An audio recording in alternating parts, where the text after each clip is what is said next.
This is the Insta360 GO3, a tiny camera that got hyped all over YouTube. And just like you, I've watched many of those videos, got emotionally triggered and bought this camera. As someone who has used this camera now for a few days, I have to admit that I regret buying it. So in today's video, I'm going to share my honest thoughts about this camera. For you to better understand my point of view, I've already had 3 GoPro, the latest one being the GoPro Hero 10 Black.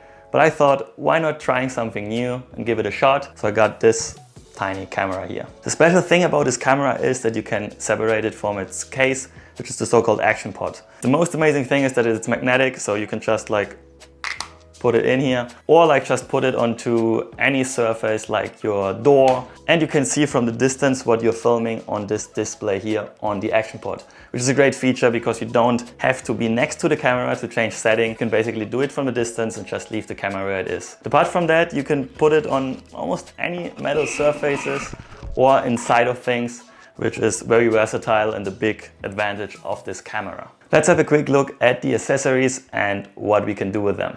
First, we have the pivot stand, which has some hooks here. It's magnetic as well, so you can just put the camera on it. It's very stable and it doesn't loosen. The camera is very fixed on it. And you can screw it on its base, which is this one here. And you can basically stick it on any flat surface. Second, we have the magnet pendant, which you can just put under your shirt for great first-person views. The same applies to the easy clip. You can just put your camera in, magnetic as well as all the accessories, and you clip it on your cap for another great first-person view. And last but not least, we have this quick release mount here, which you can screw on tripods or any other accessories that can help you to get some amazing shots. When I was out there using the pivot stand to stick the camera on the bottom of my longboard, the following happened.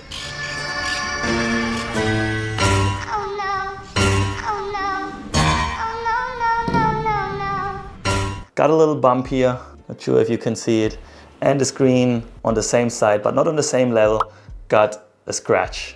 And this for me is very disappointing because for an action camera, I expect a material that is way better than this. It's very plasticky, and for example, if I compare it with the GoPro that has like a rubber material just around the display to protect it more, it's much better. I already like dropped the GoPro from more or less 1.5 meters and nothing happened. And if you see this camera here, the screen is very exposed. There's no real protection around it, just the plastic of the case. I'm very disappointed about that.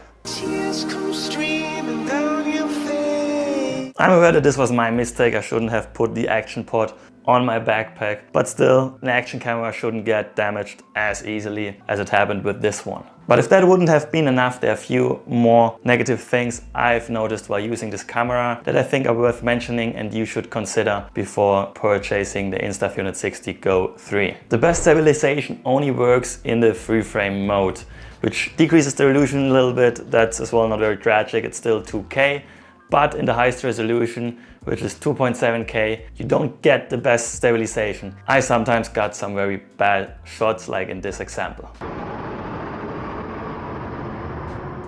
If you film in free frame video mode, which you need for the best stabilization, you have to import your files first in the Insta360 Studio software to process the stabilization. I mean, this software has many great features like choosing the stabilization. You can choose between flow state and FPV stabilization in case you're flying FPV, or you can still afterwards change the angle of the video, which is great. Another cool feature is the aspect ratio. You can change that still from 9:16 to use the video, for example, for other socials like TikTok, Instagram or YouTube Shorts, and you can even move the video around here, which I think is amazing. But in general, this makes the overall workflow a little bit slower. The same applies for the hyperlapse, which is this little running figure here. The hyperlapse is called time shift in the Insta menu.